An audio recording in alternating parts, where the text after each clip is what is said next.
ನಮಸ್ಕಾರ. ನನ್ನ ಹೆಸರು ಪ್ರೊಫೆಸರ್ ಡಾಕ್ಟರ್ ಸೋಮಶೇಖರ್. ನಾನು ಆಸ್ಟರ್ ಕ್ಯಾನ್ಸರ್ ಸಂಸ್ಥೆಯ ಗ್ಲೋಬಲ್ ಆಂಕಾಲಜಿ ತಜ್ಞ. ಇವತ್ತು ಅನ್ಫಾರ್ಚುನೇಟ್ ಇನ್ಸಿಡೆಂಟ್ ನೀವು ಕೇಳಿದ್ರಿ. ಮುಂದಿನ ವಾರ world cancer day, world health organisation. ಇಂಡಿಯಾದಲ್ಲಿ 2 ಕ್ಯಾನ್ಸರ್ ತುಂಬಾ ಕಾಮನ್.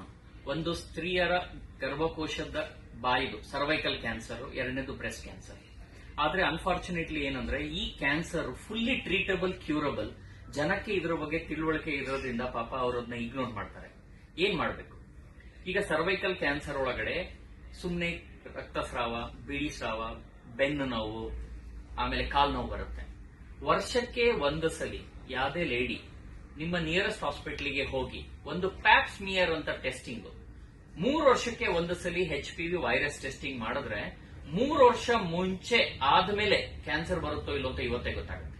ಎರಡನೇದು, ಮನೆಯಲ್ಲಿ ಯಾರೇ ಹೆಣ್ಮಕ್ಳು 11 ರಿಂದ 12 ವರ್ಷ ಆಗ್ತಿದ್ದಂಗೆನೆ 19 ವರ್ಷದ ಒಳಗಡೆ ಒಂದೇ ಒಂದು ಡೋಸು HPV ವ್ಯಾಕ್ಸಿನ್ ತಗೊಂಡ್ರೆ 99% ಅವ್ರದ್ದು ಲೈಫ್ ಅಲ್ಲಿ ಗರ್ಭಕೋಶದ ಕ್ಯಾನ್ಸರ್ ಬರದೇ ಇರಂಗಿದೆ. ಸೊ ಈಗ ನಾವೇನ್ ಮಾಡ್ತೀವಿ, ನಮ್ಮ ಫ್ಯಾಮಿಲಿಯಲ್ಲಿ ಅವ್ರ ಬರ್ಡೇ ಗೆದ್ದಾಗ ಯಾವ್ದೋ ಗಿಫ್ಟ್, ಪ್ರೆಸೆಂಟ್, ಊಟ, ತಿಂಡಿ ಕೊಡ್ತೀವಿ. ಅದೇನು ಮಾಡಬೇಡಿ. ಅವ್ರದ್ದು ಬರ್ಡೇ ದಿನ ನೆನೆಸ್ಕೊಳ್ಳಿ. ನಮ್ಮ ಮನೆಯಲ್ಲಿ ನಮ್ಮ ತಾಯಿ, ವೈಫು ಅಥವಾ ಅಕ್ಕ, ತಂಗಿ ಇದರ, ಅವ್ರಿಗೆ ವರ್ಷಕ್ಕೆ ಒಂದ್ಸಲಿ ಪ್ಯಾಪ್ ಸ್ಮಿಯರ್ ಹತ್ರ ಹಾಸ್ಪಿಟಲ್, HPV ಟೆಸ್ಟಿಂಗ್, ಅವ್ರಿಗೆ HPV ವ್ಯಾಕ್ಸಿನ್. ಇಷ್ಟು ಮಾಡಿದ್ರೆ ಅವರು ಲೈಫ್ ಅಲ್ಲಿ 99% ಕ್ಯಾನ್ಸರ್ ಬರಲ್ಲ. ಒಂದೇ ಪ್ರಾಬ್ಲಮ್ ಏನು ಅಂದ್ರೆ ಸರ್ವೈಕಲ್ ಕ್ಯಾನ್ಸರ್ ಅಲ್ಲಿ ಫಸ್ಟ್ ಸ್ಟೇಜ್ ಅಲ್ಲಿ ಇದರಲ್ಲಿ ಏನು ಲಕ್ಷಣ ಇರೋದಿಲ್ಲ. ಆಗ್ಲೇ ಲಕ್ಷಣ ಬಂದಾಗ 2ನೇದು 3ನೇ ಸ್ಟೇಜ್.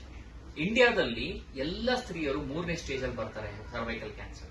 ಅದರಲ್ಲಿ 50% ಕ್ಯೂರ್ ಆಗುತ್ತೆ, 50% ಆಗಲ್ಲ.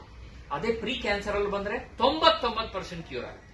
ಒಂದೇ ಒಂದು ವ್ಯಾಕ್ಸಿನ್ ತಗೊಂಡ್ರೆ, ಈಗ ಇಂಡಿಯಾದಲ್ಲೇ ವ್ಯಾಕ್ಸಿನ್ ಇದೆ, ಹಲವಾರು ₹100 ಅಷ್ಟೇ. ಅದು ತಗೊಂಡ್ರೆ 99% ಕ್ಯಾನ್ಸರ್ ಬರೋದು ಪ್ರಿವೆಂಟ್ ಆಗುತ್ತೆ. ಸೊ ನಿಮ್ಮ ಮಾಧ್ಯಮ ಮುಖಾಂತರ ಎಲ್ಲರಿಗೂ ಏನ್ ಹೇಳೋದು ಅಂದ್ರೆ, ಹೈಜೀನ್ ಇಂಪ್ರೂವ್ ಮಾಡಿ, ವರ್ಷಕ್ಕೊಂದ್ಸಲಿ ಪ್ಯಾಪ್ ಸ್ಮಿಯರ್ ಸ್ಕ್ರೀನಿಂಗ್ ಮಾಡಿ, 3 ವರ್ಷಕ್ಕೊಂದ್ಸಲಿ HPV ಟೆಸ್ಟಿಂಗ್ ಮಾಡಿ.